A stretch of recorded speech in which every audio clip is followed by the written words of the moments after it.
अस्सलाम वालेकुम, welcome back to my channel. कैसे हैं आप सब लोग? उम्मीद करती हूँ आप बिल्कुल ठीक होंगे। मेरी दुआ है मेरे देखने वाले जहाँ रहें हमेशा खुश रहें, आबाद रहें, हंसते रहें और मुस्कुराते रहें।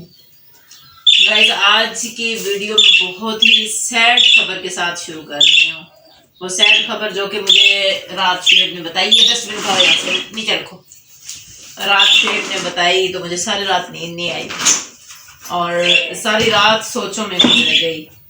सबसे पहले तो मैं आपको ये बताऊं कि ये देखें किचन वर्क क्या था। सुबह सुबह मैंने आपके साथ अपनी नाश्ते की रूटीन जो है ना वो शेयर नहीं की है। यहीं बैठी बस बच्चों को चाय पराठा दिया है, अंडे वगैरह बच्चों ने लिए हैं। मुझे कुछ समझ नहीं आ रही कि मैं क्या कर रही हूँ और क्या नहीं कर रही। सैड खबर ये थी कि आपको पता है पिछले अभी 1 साल पूरा नहीं हुआ, फिर बीमार थे और काफ़ी ज़्यादा उनकी तबीयत जो है ना वो ख़राब रही है।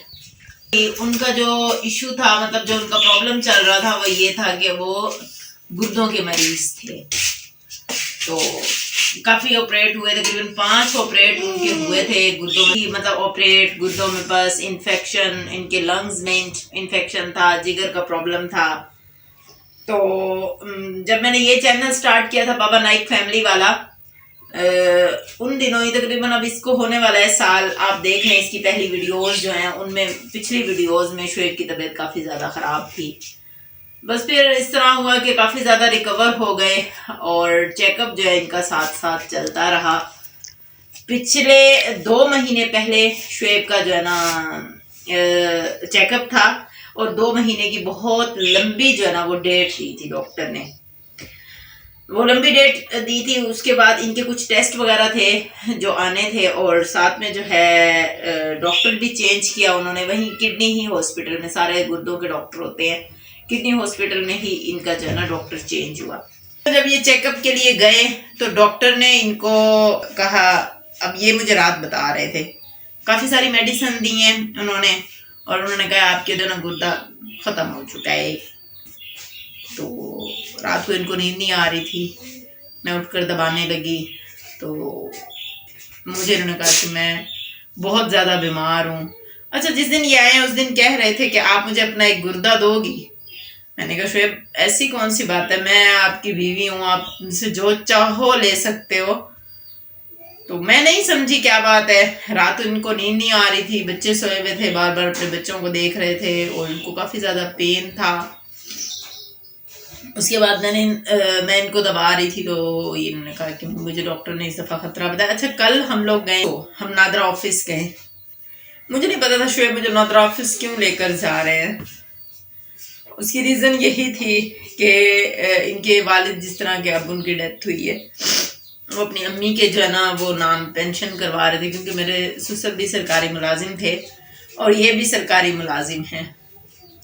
तो ये मुझे लेकर गए हैं, वहाँ मैंने थंब वगैरह लगवाए हैं और मतलब कह रहे थे कि मुझे आप बच्चे बहुत ज़्यादा प्यारे हो और मेरे बाद मेरे बच्चों की तुम नहीं करनी है। मैंने कहा शुएब आपको अल्लाह पाक जिंदगी देगा, इतनी जल्दी हार नहीं मानते होते, हर चीज़ का इलाज होता है इस दुनिया में। अल्लाह पाक आपको सेहत दे, आपके बगैर शायद मेरे लिए कुछ भी नहीं है।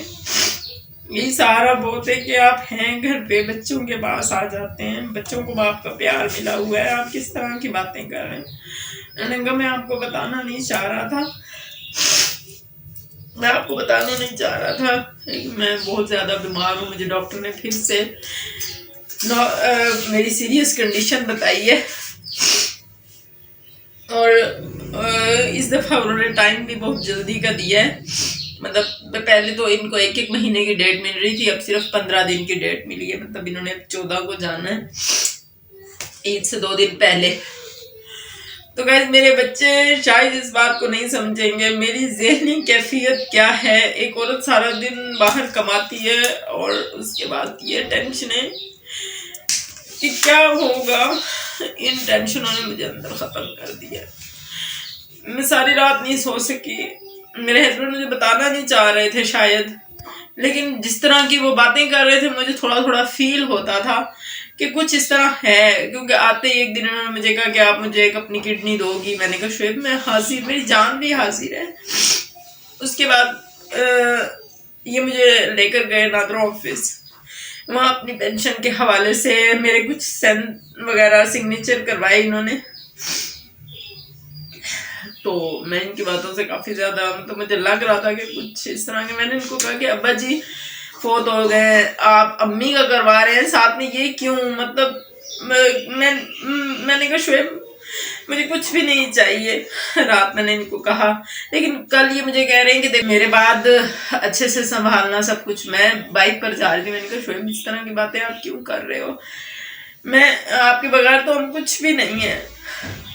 मैं जाती हूँ, अगर आपका, मैंने कहते नहीं आप बहुत अच्छी हो, आप मेरे घर का, आपने मुकम्मल मेरा साथ दिया है, आप मेरे साथ बिल्कुल बनकर आपने मर्द की तरह मेरा बाजू बनी हो, कमाती हो, मुझे बहुत अच्छा लगता है।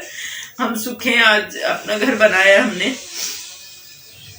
लेकिन मैं जो है ना, ये आपको बता दूं कि देखो अब्बू की डेथ हो गई है, अब्बू की डेथ हो गई है तो अम्मी के लिए ये सारी परेशानियां हैं। मैं कहता हूँ कि मेरी बीवी परेशान ना हो।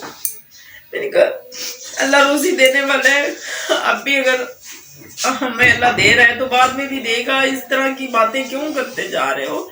तो हंस के कहने लगे नहीं नहीं वैसे ही कर रहा हूँ, जिंदगी मौत का कोई पता नहीं है। ये तो रात उनकी तबीयत खराब हुई, पेन था, उनको नींद नहीं आ रही थी। उन्होंने कहा मैं आपको परेशान नहीं करना चाहता था, लेकिन डॉक्टर ने मुझे फिर से जो है ना ये कंडीशन मेरी बताई है। इस टाइम जो है ना 9:20 हो चुके हैं। मुझे कुछ समझ नहीं आई कि मैं किस तरह, सुबह हुई, मैं उठी, मैंने बच्चों को नाश्ता दिया, जहन पर टेंशन, दुख, तो ये सारी चीज़ें मेरे साथ सवाल थी। अल्लाह पाक मेरे बच्चों के बाप को हमेशा सलामत रखे। अल्लाह पाक इनका साया अपने बच्चों के सरों पर कायम दायम रखे। मेरे पर, मुझे इस चैनल पर आने के लिए, सोशल मीडिया पर यूज़ करने का मुझे कोई शौक नहीं है। मुझे पता है लोग किस तरह बाहर रोजी करना भी कितना मुश्किल है, ये भी आपकी सोच होगी। हमजा आप देख लें कितना है, आपके सामने खड़ा है, इसकी उम्र इस टाइम सिर्फ 7 साल है। हमजा पैदा हुआ था और इसकी बाबा की जॉब लगी थी। हमजा मतलब आपके पैदा होने के बाद लगी थी, हमजा फौरन हो गया था। मतलब हमजा जब पैदा हुआ था तब इसके बाबा की सैलरी 6 माह बाद उनकी सैलरी इशू हुई थी, तब हमजा पैदा हो चुका था। तो अब 7 साल मेरी शादी को इस टाइम 18 साल हो गए। 18 साल में से 7 साल निकालेंगे। मेरे हस्बैंड जो है ना जॉब हुई और उसके बाद अल्हम्दुलिल्लाह मेरे 4 बच्चे हुए। और उस कोई इतनी बड़ी जॉब तो थी नहीं उस वक्त। जो सैलरी थी मुझे आज भी याद है कि 25,000 शुएब पहली सैलरी लाए थे। उस वक्त मेरा घर भी रेंट पर था। अगर मैं हर चीज़ छोड़कर पढ़ाइयाँ अपनी अभी यूट्यूब चैनल से मुझे कोई इनकम नहीं आ रही, कुछ भी नहीं आ रहा। इतने सारे मैंने चैनल बनाए हुए हैं लेकिन कुछ भी नहीं आ रहा। मैं बाहर निकली हूँ, काफ़ी अर्सा हो गया, 17 साल हो गए हैं, लेकिन मैं थक चुकी हूँ। मैं बाहर नहीं निकलना चाहती। मैंने अपने बच्चों को चैनल खोल कर दिया सिर्फ इसी वजह से कि मेरे बच्चे घर बैठकर कमा सके। रही बात इंशाल्लाह रोजी तो अल्लाह ने देनी है, हाथ पाँव हिलाते हैं, चला रहे हैं, अल्लाह पाक हमें रोजी देगा। मुझे इस चीज़ की टेंशन नहीं है, लेकिन सब साथ छोड़ जाते हैं। प्लीज़ जितने भी हमारे ख़ानदान वाले हैं या फिर जानने वाले हैं जो कमेंट्स पेश करते हैं, उनको हमारे हालात का नहीं पता। वो व्लॉग में से ही छोटी छोटी बातें लेकर हमारे ऊपर मेरे बच्चों को तंग करना स्टार्ट कर दिया। इतनी हालत कर दी तंग करने वालों ने कि मैं अपने बच्चों को छुट्टियों के बाद स्कूल नहीं भेजूंगी। और मुझे पता है ये लोग मेरी वीडियोस देखते हैं। मेरे बच्चों को धमकियां दी गई हैं, गवर्नमेंट स्कूल तक मैं अपने बच्चों को नहीं पढ़ा सकूंगी सिर्फ इस चैनल की वजह से। बाहर निकलो तो मैं बाहर के आपको हालात नहीं दे सकती। एक औरत का बाहर निकलकर कितना मुश्किल है, बहुत मुश्किल है। इज्जत तो कोई करता नहीं है। गाइस आपको कल की बात बताती हूँ, काफी बातें ऐसी हैं जो मैं दिल में रख जाती हूँ, मैं अपने बच्चों के साथ भी शेयर नहीं करती हूँ। कल की बात आपको मैं बताती हूँ। कल मैंने मतलब क्रॉसिंग कर दी थी, शाम को मैं पढ़ाने गई हूँ, अकेली थी। एक अच्छी उम्र का मतलब 40-45 साल उम्र थी एक आदमी की, वो बाइक पर बहुत तेजी से आ रहा था। मैं बिल्कुल नॉर्मल स्पीड में रहती हूँ, हमेशा से मेरी आदत है कि मैं बाइक को फुल स्पीड में नहीं, यहाँ तक कि मेरी बाइक की इतनी स्पीड है ही नहीं, मतलब तकरीबन ये 53 से ऊपर 55 भी नहीं जाती है। तो मैं नॉर्मल 330 की स्पीड में थी और वो बहुत तेजी से आ रहा था। जब वो मतलब मैं अब हल्का सा स्टॉप हुई हूँ कि ये गुजर जाए, लेकिन वो इतनी तेजी में था, शायद उसने कहा कि ये औरत रुक रही है या जा रही है, उसके जहन में क्या है, वो उसकी बाइक ना मतलब वो स्लिप हुआ, टचिंग भी नहीं हुई, कोई एक्सीडेंट नहीं हुआ, कुछ भी नहीं हुआ, वो गिर गया ना। उसने उठते ही गालियां निकालना स्टार्ट कर दी। इन बेगैरत औरतों को शौक होता है बाहर आवारा फिरने का, आवारा औरतें, लानत तेरी शक्ल पे, मतलब इस तरह के। मुझे इतना अफसोस हुआ, मैंने उस आदमी को कोई बात नहीं की। सामने पुलिस वाले खड़े हुए थे यहीं बैल चौक पर, वो आगे, उन्होंने कहा नहीं इनका क्या कसूर है, ये तो हमेशा से यहाँ से गुजरती हैं। और वो करीब आया और उसने कहा बीबी क्या मसला है। मैंने कहा भाई आप देख रहे थे, मेरी कोई गलती तो है नहीं, लेकिन ये मुझे गालियां क्यों निकाल रहे। उसने फिर कहा कि हमेशा से हम इनको, उन्होंने कहा बीबी आप क्या वर्क करती हैं, हम आपको दिन में 3 से 4 बार यहीं से गुजरता हुआ देखते हैं। जब उसने कहा मेरी ड्यूटी होती है, तो मैंने उनको कहा कि भाई मैं कुरान पढ़ाने जाती हूँ लोगों के घरों में, एक एक घर जाकर। मेरे पास काफी सारे ट्यूशन्स हैं और उसके साथ साथ कभी मैं अपने बच्चों को देखती हूँ, आती जाती हूँ, मेरी ये मसरूफियात हैं। इन गालियां निकालने वाली जबानों को क्या पता कि हमारी क्या मजबूरियां हैं। गाइस मुझसे आज वीडियो शायद मुकम्मल ना बनाई जा सके, आप जो है ना प्लीज मेरे लिए दुआ कीजिएगा, खासतौर पर मेरे हस्बैंड के लिए दुआ कीजिएगा। अगर आप लोग हमें जो सुनने वाले हो, जो कमेंट्स करने वाले हो, कुछ नहीं दे सकते तो प्लीज हमारा दिल ना दुखाया करें, प्लीज हमें इस तरह डिसऑर्ड ना किया करें। आपको नहीं पता मेरी कितनी मजबूरियां हैं। मैंने अपने बच्चों को अच्छा मुस्तकबिल देना है, मैंने अपने बच्चों को घर देना है, अच्छी रिहाइश, मैं भीख नहीं मांगना चाहती, मैं किसी के आगे हाथ नहीं फैलाना चाहती।